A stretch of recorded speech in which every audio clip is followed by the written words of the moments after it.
We can get started. Hi everyone, we're very glad to have all of you here. This is the first town hall we're doing for the multi-agent behavioral challenge, and we're very excited to host this challenge on AIcrowd, and we look forward to seeing your participation further in the challenge.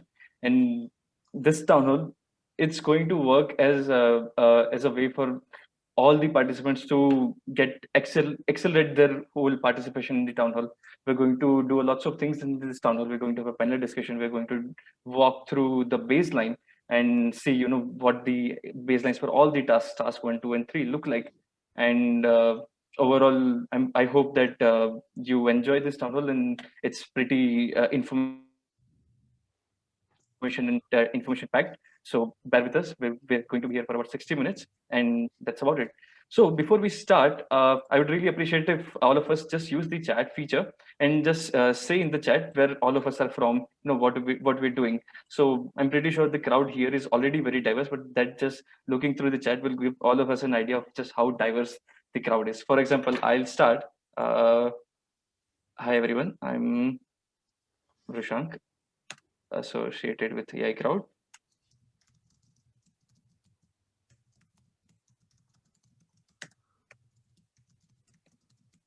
And I'm joining in from Hyderabad, India.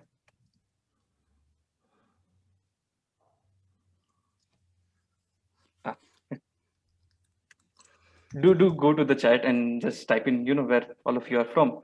That will just give us this idea of what the overall spread of the participants look like.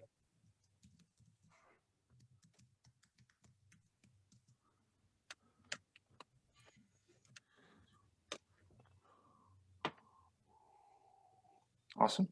We have Pietro joining us. We have Anne, Jennifer. Come on. We have Chris from San Francisco.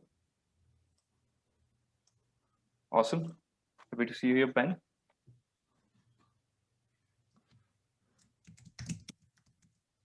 All right. I think as more intros keep coming in, we have Kyle from Philadelphia.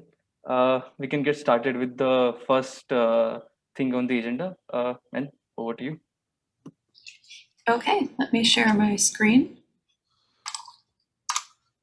You guys can see that? Yes, we can see. Okay, so before we get to a brief neuroscience introduction, I wanted to give a little bit of context. The Maybe challenge that we're running is associated with a multi-agent behavior workshop that we're running at CVPR in June of 2021. We're going to have invited speakers who work in a variety of multi-agent behavior settings, autonomous cars, sports analytics, reinforcement learning in video games, and a handful of neuroscientists and ecologists, all of us studying the behavior of interacting agents. And the goal of the workshop is to look at common methods that these diverse fields are using to study agent behavior. So the top teams in each of the challenge tasks will be invited to also present at this workshop. You'll give a short talk about the approach that you used to solve the challenge problem. And hopefully this is something that we'll continue in years going forward with other kinds of multi-agent analysis tasks in future challenges. So this year's task is dealing with multi-agent behavior and neuroscience data. As you can see, we have a bit of a neuroscience focus in our panelists as well. That's because my background is in theoretical and computational neuroscience. And I'm here to tell you a little bit about the reason why neuroscientists care about multi-agent behavior and some of the methods that we use to study it, some of the history of the field, and then lead you into the specific data set that we'll be using for the challenge itself. So I've got a bunch of examples of multi-agent behavior in the wild here. One thing you'll notice is that all of these are social interactions between members of the same species, and they can range from aggressive interactions to courtship behavior to complex social behavior in larger colonies of animals. So this property of animal interactions, that there are complex social behaviors that are species specific and part of an animal's, the course of an animal's life is something that's been known to humans for a long time. But in the 20th century, people began to study it in a more formalized way, trying to diagram out the structure of animals' actions and then abstract that into depictions of sequences of behaviors that give rise to those more complex actions. I'm showing you here an example of mating interactions between two three-spined stickleback described by Nico Tinbergen and von Frisch's description of honeybee dances. Tinbergen and von Frisch and Konrad Lorenz shared the Nobel Prize in 1973 for their development of the field of ethology, which is the study of naturalistic animal behavior and how animals interact with each other. And in addition to just observing these behaviors, one of the things these researchers did was try to understand how that behavior is structured. So Tinbergen spent a lot of time looking at a hierarchical organization of behavior, where you go from an overarching drive to sub-drives within that main reproductive instinct, such as fighting or nest building or mating or care of offspring, to individual actions that fed or that served that particular sub-drive. So Tinbergen was one of the first people to try to describe animal behavior in terms of some sort of structure. As computational, or as neuroethologists, what we're interested in is how the brain is giving rise to that behavior. So we've looked at the circuit logics of the brain, and we've asked how these different brain regions interact to shape animal behavior, and how behavior can be flexible and adaptive. And we've also found, in comparing behavior control across species, that many of the brain regions involved in control of survival behaviors are conserved across a wide range of animals. We particularly study social behavior in laboratory mice, which are a great model, first because they show a lot of different kinds of social behavior. They have courtship, aggression, mating, they have parental behavior. And the expression of those behaviors is very flexible. It changes based on an animal's history and social status and stress. And also because mice are a fantastic experimental tool for recording from neural activity and for genetic investigation of behavior. In recent years, neuroscientists have developed a variety of devices for recording the neural activity of freely behaving animals. These are miniaturized devices that an animal can wear on its head, and we can record what cells are doing as they're running around and behaving in the environment. So here's an example of what this looks like. I'm showing you video from the front and the top of two interacting mice. As you can see, the black mouse has a mini scope on its head, and here on the right, I'm showing you the activity of about 130 different neurons over time as the animals are freely interacting. I hope this plays over Zoom. So you can see that while these different behaviors are taking place, we have different subsets of neurons turning on and off. And by looking at this activity, we can start to try to understand how these brain areas are controlling animals' actions, and also how disorders like Parkinson's or schizophrenia or autism affect the neural control of behavior. So now where this challenge comes in is computer vision methods have revolutionized the tracking of animal behavior. Using deep neural networks, we're able to estimate the poses of freely behaving animals in a variety of complex settings.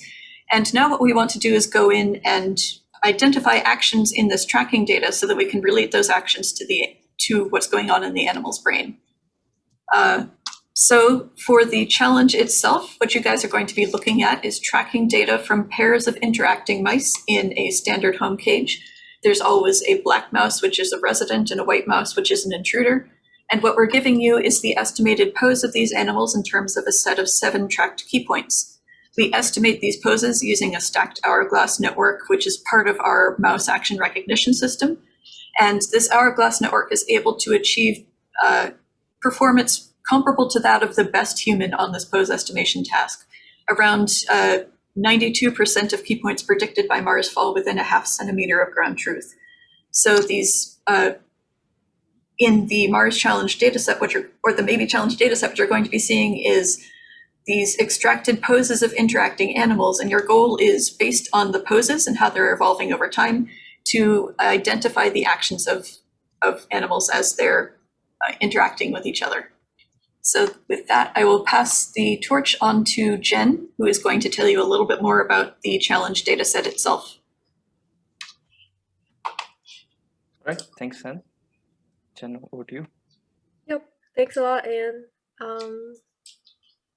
Okay, so now I'll go into a bit more detail on the dataset associated with our challenge, which is called the Caltech Mouse Social Interactions Dataset, COMS. In this dataset, we have like these two major components essentially.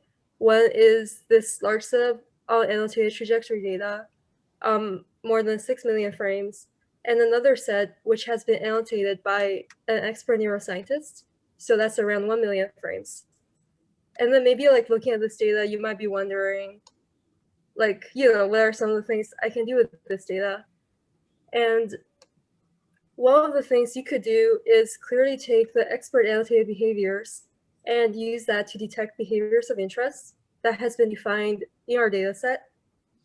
And for that, you can use supervised learning techniques, or you can focus on regions where there's less training data. And you could even like do transfer learning using this data set. Another direction that is like pretty interesting is to discover new types of behavior by using techniques such as like unsupervised learning, self-supervised learning, and clustering. Finally, you could also start generating new trajectories and learn like the ways that the mouse is behaving. And things you can do here are things like imitation learning, using generative adversarial networks, using our trajectories, or learning policy of how the mice behaves. And these are just some of the directions that you can go in with this data set. Of course, like you can do anything else you want, but if you're looking for ideas to get started, here are 3 types of things that you could possibly do. And in terms of the challenge, we have also defined a few tasks that you can just get started with right away. So the tasks we have defined are based on like scenarios that occur in neuroscience. And I'll go into more detail on what those scenarios are in a second. But first, we can look at the tasks we do have. The first one is this classical classification task, where using our pose or pose-based features, you can train a model to mimic like the expert's behavior labels. The other thing we can look at is that since each like annotator has their own annotation style, we can have these behavior classifiers that can generalize to different experts, or we can transfer and learn what their annotation style is like. And lastly, since we are doing science, there's always going to be new behaviors and new setups that people look at. So it's important that these behavior models are able to like generalize and train for new behaviors using as little training data as possible. So first I'll go into more detail on our task 1, which is the classification task. And so this is a bit of text which we'll go through together. So this is a scenario that could potentially happen in neuroscience, where you have a neuroscience lab studying social behaviors in mice, and they've asked you to help them automate their behavior annotation process. This lab can provide you with several hours of example videos that have already been annotated consistently. So how does this relate to our data set? Well, first, this lab is looking to automate their behavior annotation process, which can save the expert a lot of time in manually annotating frame level behavior. And so any progress that is made in this can help like labs start automating their annotation process so that they can record large amounts of video, and you can apply the model to scalably annotate their behavioral data. The other part is that in this task, the use case is that you have a large training set. They've already annotated several hours of these videos. And then so you can apply that, you can apply the star training set to help develop your model. Finally, this behavior is annotated consistently. The same expert has annotated all the training videos in the first task of our data set. So then you can just use this consistent behavior definition assumption. However, when we move to task 2, there's a few changes. So task 2 has the same behaviors as task 1. But if you look at the scenario, this is a case where like other labs have started using our classifiers, but then they found that the predicted behaviors disagree with their annotations. So then, because different labs can work from different in-house definitions of these behaviors, you resolve to create a new version of your classifier to match the style of each lab's annotations. So let's just go through this and see what this means for our data set. Okay, so first, other labs are using our classifiers with the same, setup and the same behaviors, but somehow the definitions don't match. So what this means is that different annotators, maybe with slightly different definitions of the same behavior, are trying to use our classifier and finding a mismatch. So then here it will be good if you can have your classifier transfer or generalize to different definitions of these behaviors. And finally, since you're creating a new version of your classifier, potentially for each annotator, you would like to do this with lower amounts of training data since you have to retrain for each annotator. And then so when we look at how this data distribution works in our columns data set, we see that task 1 has 70 training videos for these attack, mount, and investigation behavior. And task 2 has 5 annotators who have annotated the same behaviors. But here we just provide 6 videos each for you to transfer your model to. But note that the behaviors are the same. They're annotated with just a different style. Now moving on to task 3. In this case, your collaborators have decided to branch out and start studying new behaviors, which often happens in neuroscience. And so you want to create classifiers for those behaviors as well. But since they've just started studying these new behaviors, they don't have like several hours of training data, but we should be able to have our classifier help us identify those behaviors anyway. And in terms of the comms data set, we notice that this is represented by new behaviors not annotated in tasks 1 and 2. And the other thing to note is that, since we're studying many new behaviors, we can assume that we have many hours of annotations for each new behavior that we are interested in studying. So it would be very helpful to have these models be able to train with low amounts of training data. And here, when we look at the task 3 data distribution, we see that there are behaviors here. So these are anonymized right now, but we see that there are some behaviors that are really rare. And in general, there's only 17 videos in total for these 7 behaviors. So then there's only 2 or 3 videos each, which makes training this low data regime, it can be challenging. So just to briefly conclude, we have our task 1 where we want to train our model to annotate behavior from codes. There's a large training set and a consistent behavior definition. And then we can compare that to task 2 where there's the same behaviors as task 1, but now we have different annotators who may have their own style of annotation. And we want our model to be able to capture that. And finally, in task 3, we now have these new behaviors that people are studying. It would be useful to be able to address that with a small training set. And we finally know that some behaviors are quite rare. And now Deepam will go through the baseline code for these tasks. Right. Thanks, Jennifer. Over to you, Deepam. Yeah, hi. Am I audible? Yes. So just a brief intro about Deepam. Deepam is associated with the AIcrowd and has helped the maybe team come up with these baselines that are there for the challenge. Go on, Deepam. Okay. Awesome. And my screen is visible, I hope? Yes. Yeah. Okay. Hi, everyone. So I'll walk you through the baselines. So this is basically the main page of the challenge. As you can see, it has all the 3 tasks that Jennifer just described. I'll not go through the tasks again. She did a really good job of introducing them. I'll jump right into the baselines. So the first one is around classical classification. And to get the baseline code, you need to go to the notebook section and click on baseline. this will open this page where you can open this in Colab and directly get started. I have this open here. So this is what we'll look at.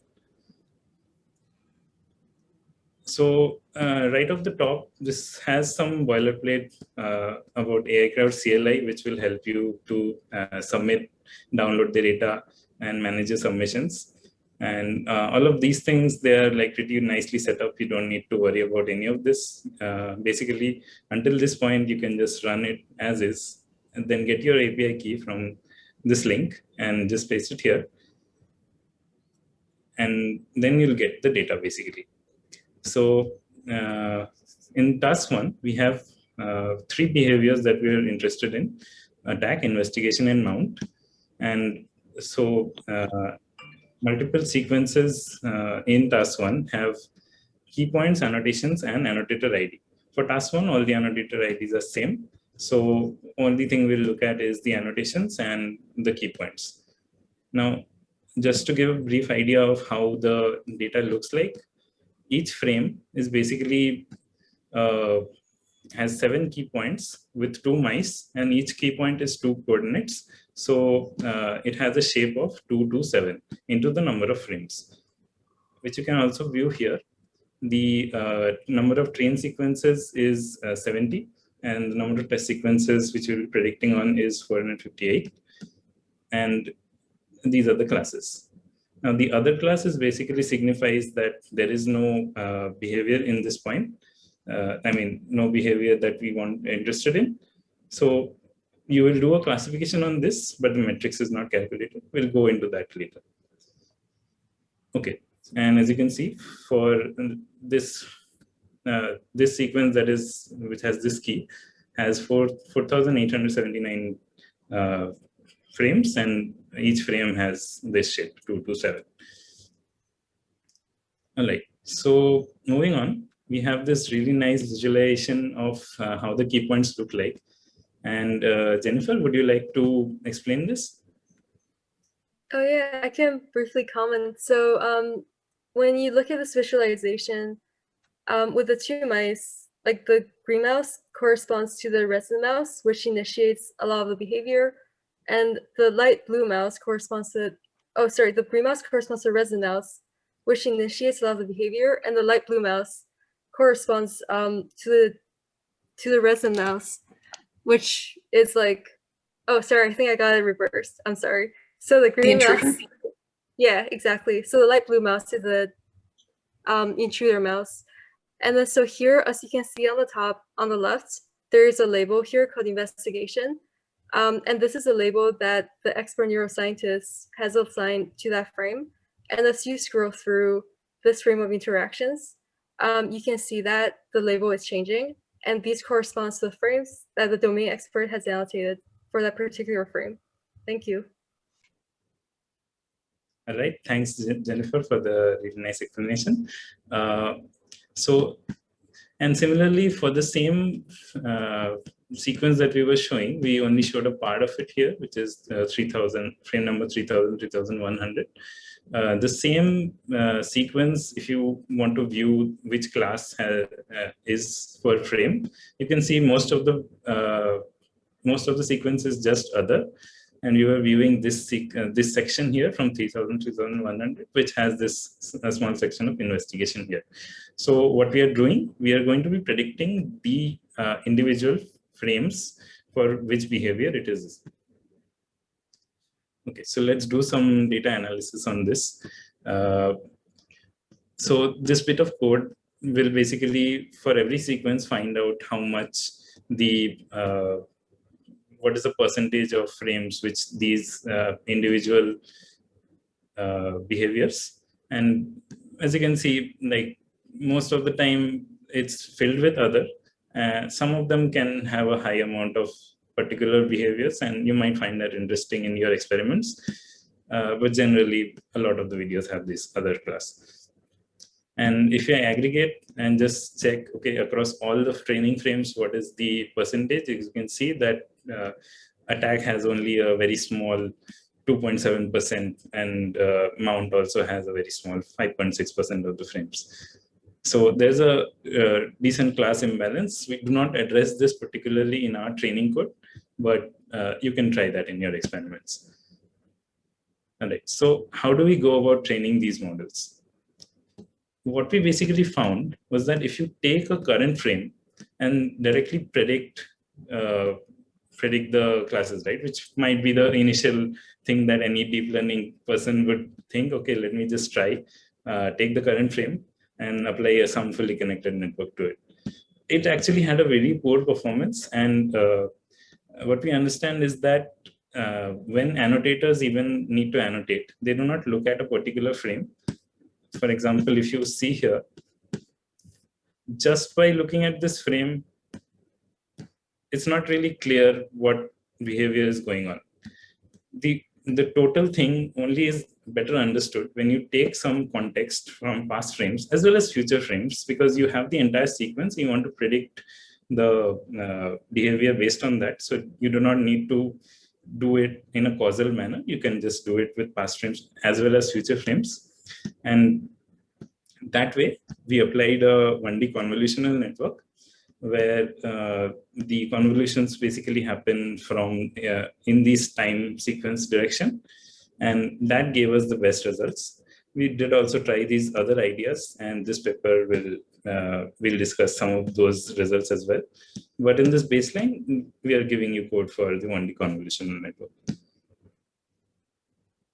All right, so I'll not go into the particular details of all the this line by line of all the code, but we have tested it on multiple algorithms, and it should be pretty helpful for you. And the convolutional network also is instantiated here, and we have some boilerplate training loops and callbacks that we found useful for training this model, as well as for generating the test predictions. We have a function for that as well, right? And the pre-processing that we do is pretty basic. We only divide it so that it's normalized between 0 to 1, and we do not do anything else. And for augmentations, one second. We tried very basic augmentations here, which is basically to rotate whole trajectory. So if you can see, this entire trajectory is being passed into the network. So the entire trajectory should be rotated consistently.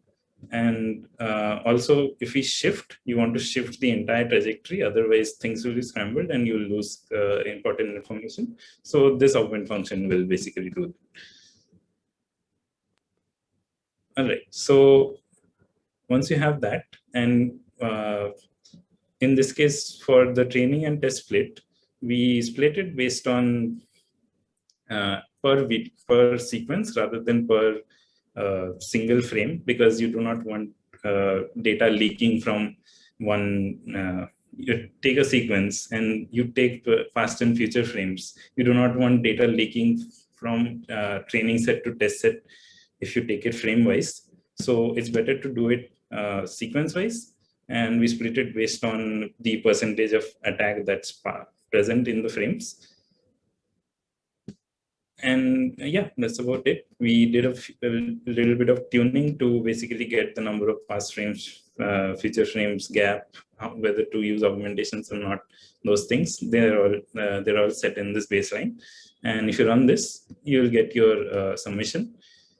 And you can even validate your submission with this code so that you know that you have the correct format. You do not need to submit, then find out after whatever amount of time it's done that your submission is in a wrong format.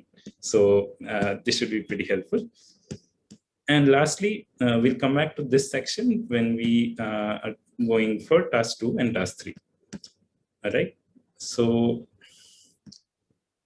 yeah, and once it's done, you can simply submit using the CLI command, and that will, you'll get your submission link here. So just to expand on that, if you put in your API key, you don't need to go anywhere. Right from Collab, you should be able to make your submission. Yeah, thanks, Vishan. Okay, so now moving on to task 2. Task 2 is all about annotation file transfer, and the flow is pretty similar. you just have to go to notebooks and get your base open in baseline notebook and open that in Colab. So I have it open here as well. And the boilerplate is actually all same. You do not need to change anything to train task 2. So that part is good. So if you understood the code pretty well, the training code here, that is all reused here, and you do not need to worry about it. All right. So what's different then? The only thing different in task 2 is that, as Jennifer explained, the number of sequences is much lower. If you remember, task 1 had 70 sequences, whereas here you only have 6 per annotator ID. So what's the challenge here? The challenge is that you have the same behaviors, but you need to train a models which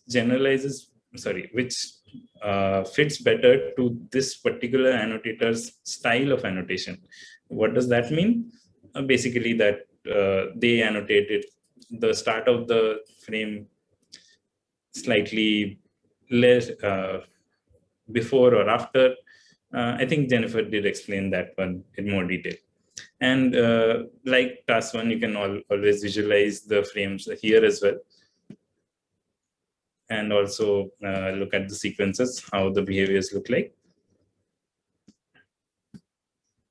And the same EDA that was done in task 1, that is also done here. You get the per sequence percentages of each behavior, and then the combined one per annotator.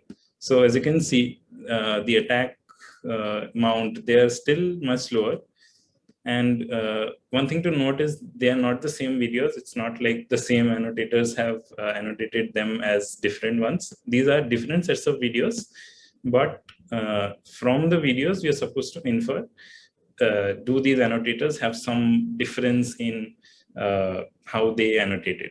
And that's the model that we are testing on.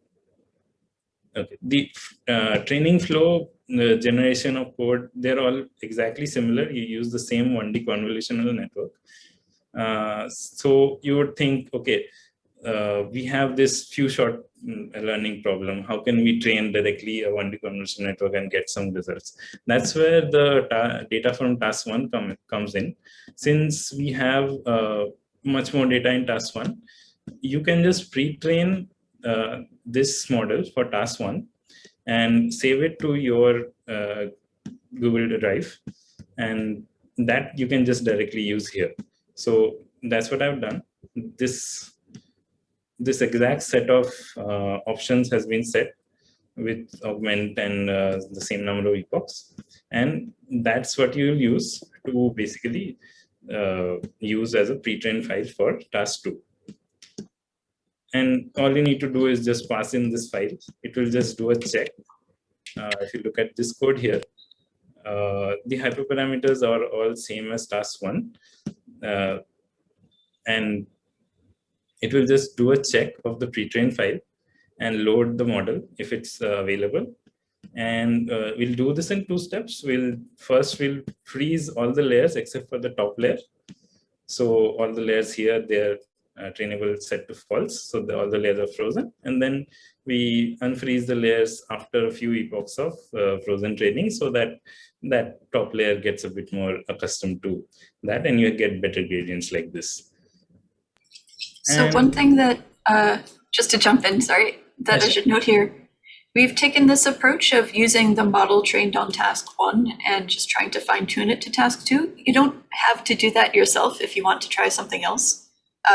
We provide this large set of unannotated videos. So if you wanted to try some sort of unsupervised learning or clustering on that data set, and then try to learn cluster to annotation assignments, that would be another way to approach this task. Yeah, that's correct. So that's a really good idea. You should definitely try it. Basically, take the test set. The test set is a huge amount of data, much more than the training set as well. And those, you use them as unsupervised clustering or any other approach that you can think of. And try that idea. And we are really eager if you get really good results with that, that'll be great. All right. So yeah. Along with that, I think one thing that we saw with this challenge was we had lots of submissions in task 1, but considerably less submissions in task 2. So probably, with the approach that you explained, lots of people should be able to make submissions for task 2 and 3 as well. Yeah, I think that's kind of understandable. If you have a better task 1 model, then maybe you have more hope of fine-tuning it and getting good performance on tasks 2 and 3. But I don't think that's the only way to solve those problems. I think there are a handful of methods out there in the neuroscience literature for unsupervised behavior analysis. So those could definitely also be applied to these 2 tasks for few-shot learning problems. Yeah, definitely. That's recommended. Do try other ideas. Don't just follow the baseline. This is just for you to get started. And yeah, do submit to task 2 because that it's not getting enough love. All right. So moving on to task 3, the flow again, it's exactly same. And as the name suggests, it's about learning new behaviors.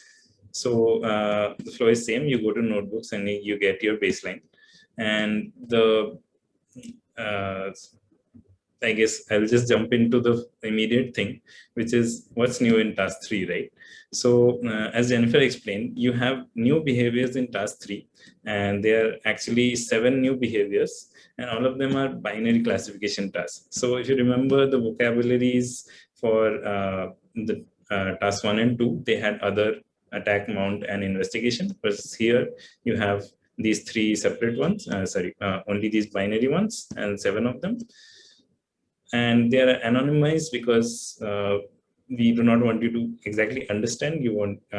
We kept it anonymized for internal reasons. So that's about it. The vocabularies for each behavior is given, and all you need to do is you need to train 7 different models, or you can go ahead and try to train one model only with 7 heads as you see fit. What we have given is we train 7 different models on these 7 different sets of behaviors. And the key point here is that, okay, by the way, you can also use this tool for these new behaviors as well. Just the names will be these anonymized ones.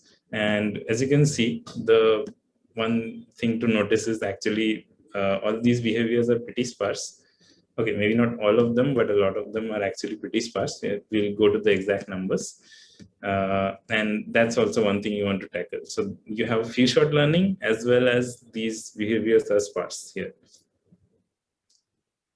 And yeah, the same EDA is done here for every sequence as well as for each class combined. So as you can see, some of these tasks have lower than 1% of actual behavior, and the rest of it is other. So we took some special care to try to train this, not a lot, but we hope you will try all kinds of ideas to address this class imbalance.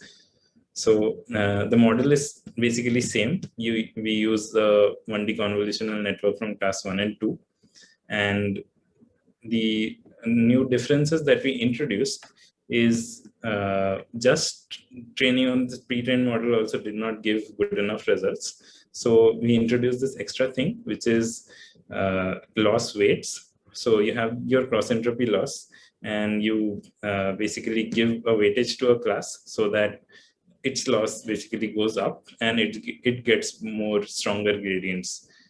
Also makes sense because it's more sparse, so you're compensating that with increasing the weight of the loss.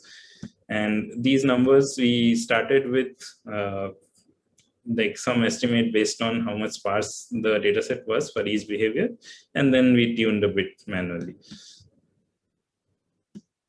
Okay, so again, same as task 2, all you need to do, you need to get your pre-trained file and just pass that in. And here as well, we'll be just loading this model and training it for a few more epochs. Now, only thing is you need to have a new layer at the top versus in task 2, you could just keep the same top layer because the number of the classes were exactly same. Here, because it's binary classification, you change the top layer, but we kept the rest of the layers same. Froze them, train them for a few epochs, and then unfroze everything, train them further. And yeah, that's your results for task 3. And the rest of the flow looks very similar. So one thing I'd like to end on is that task 3 as well did not see as many submissions, but as you can see, the flow of training and most of the things are pretty similar. The tasks may be a bit harder, but that should be an encouragement. Go and try these. It'll be really good. Okay. And I'll also want to explain the results in a bit. Do we have some time? Dibam, I think we are running a bit behind the schedule. So yeah, we'll skip the results, and I guess the results we can grab them for the. Okay, you can, if possible, maybe you can paste the link and the number. So. Yeah, I added a link to the paper in the chat, the archive link. I also linked a recent review that talks about methods people have used for supervised and unsupervised behavior analysis in neuroscience, if people want to check that out. Okay. All right. Yeah, I guess we'll skip the results for now. Yeah. All right. Let's stop. Okay, awesome. Thanks a lot, Deepam. I think that was very insightful and it was amazing. So we have about 16 people who have stuck around and all this while. So it's great to have all of you here. Now I will start with the panel discussion. Over to you, Anne. Okay, yeah. So we have Pietro Perona and Yisong Yue here from Caltech, who are co-organizers of the CVPR workshop and will be, oh, nice. I'm spotlight, okay. We'll be helping to organize the workshop and are also involved in the design of the challenge and have done a lot of work on methods for supervised and unsupervised behavior analysis.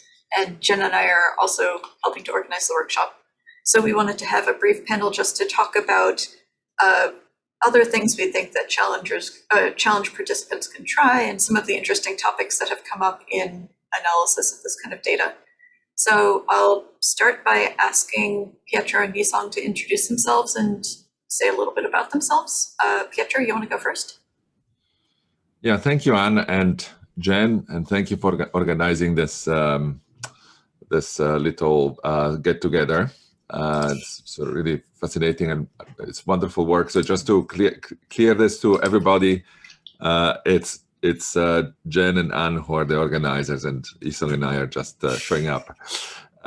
So I'm a professor at Caltech, and for me, the interest in this field has come this way. I'm quite old, so I was active in computer vision in the 90s, and at the time, we thought that vision would be a great interface for machines to interact with humans socially.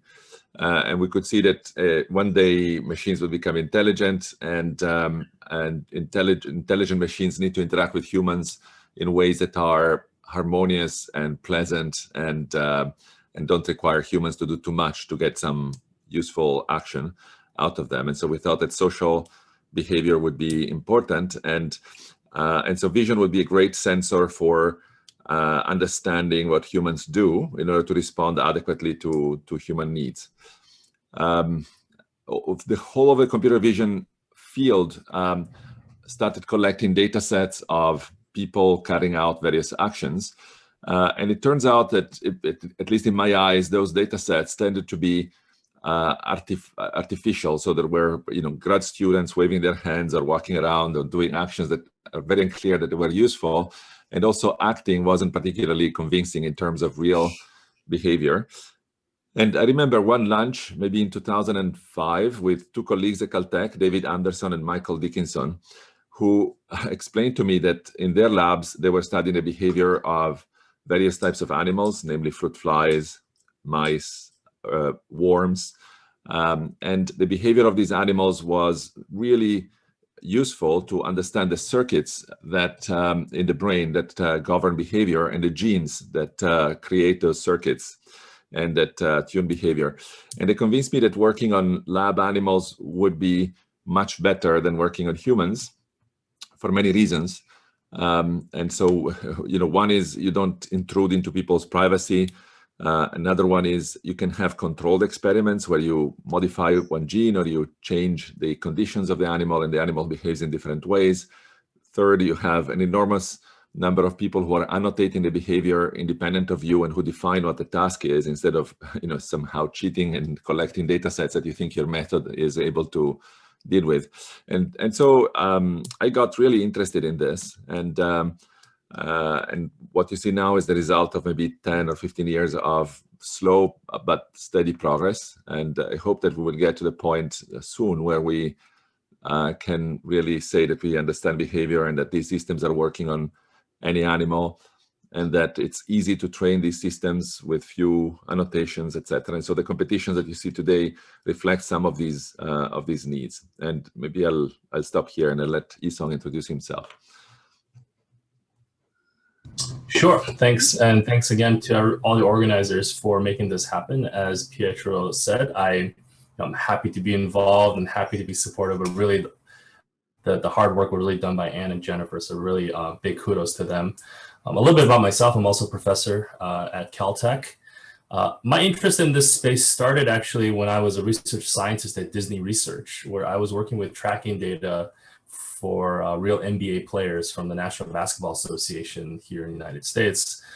And that was one of the first times that I was exposed to this sort of fine-grained behavior data over time, where people were making, in that case, humans were making purposeful decisions in a real context. And since that time, I've been working with, self-driving car companies and trying to model, vehicles driving on the road. I've had numerous conversations with video game companies trying to model the behavior of agents in, massive multiplayer online games, such as MOBAs and RPGs. And here at Caltech, I've become very interested in understanding the behavior of social animals, such as mice. And so that's my perspective, which is basically, how do we build these unifying machine learning driven tools that can cut across, all these different behavior tracking data sets. And I'm very excited to get started now with this one on mice and social behavior. All right, that was awesome. Thank you both. I'll ask a couple questions, and then if anybody in the chat also would like to ask questions of the panel, feel free to add them to the Q&A or the chat, and I'll try to pick them out of there. As a first question, I wanted to ask about what makes behavior analysis different from other kinds of machine learning domains, and what are kind of some of the key challenges in the area right now? I can start, sure. So, it depends on what you want to do. For example, in the last task, if you want to discover new behaviors, you need to understand what is a cluster of behaviors over time that is somehow unexpected, right? So discovering new things requires, at a simplest level, something akin to clustering. But clustering trajectories is non-trivial. I mean, there's different time scales, there might be multiple agents, there might be different orientations. So it's very different from clustering static data. And one way of doing this is to say, I want to model sort of pockets of high probabilistic density, like, VAE, you train a VAE, then you cluster the encoding. Modeling density distributions over trajectories is also highly non-trivial. This is something that I also think about when I work with self-driving car companies when they try to do forecasting, which is a closely related task of where the drivers on the road are going to go next. So just a really hard task once you go to time series and trajectory data compared to static data.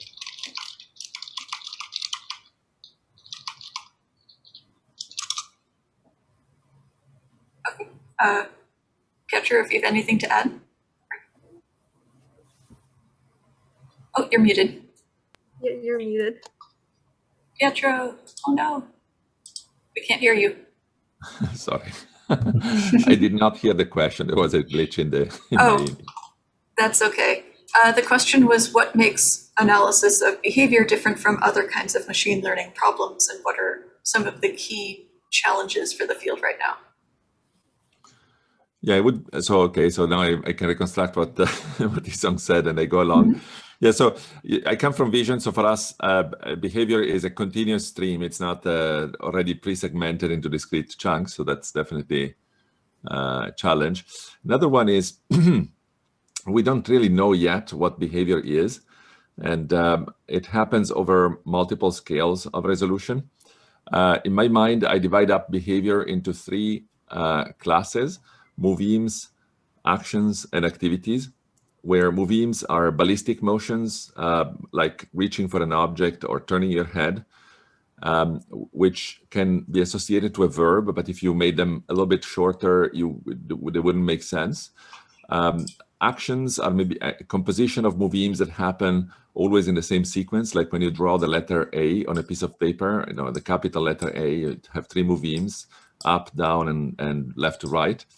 And activities instead are sequences of movemes and actions where you cannot predict in advance what is the sequence going to be, because they are being rearranged depending on environmental conditions. And so one of these might be a fly chasing another fly. And so depending on where fly number 2 goes, fly number 1 reorients itself. Or when you unload the trunk of your car, you have to make decisions here and there depending on where the different pieces of luggage are. And so that's an activity.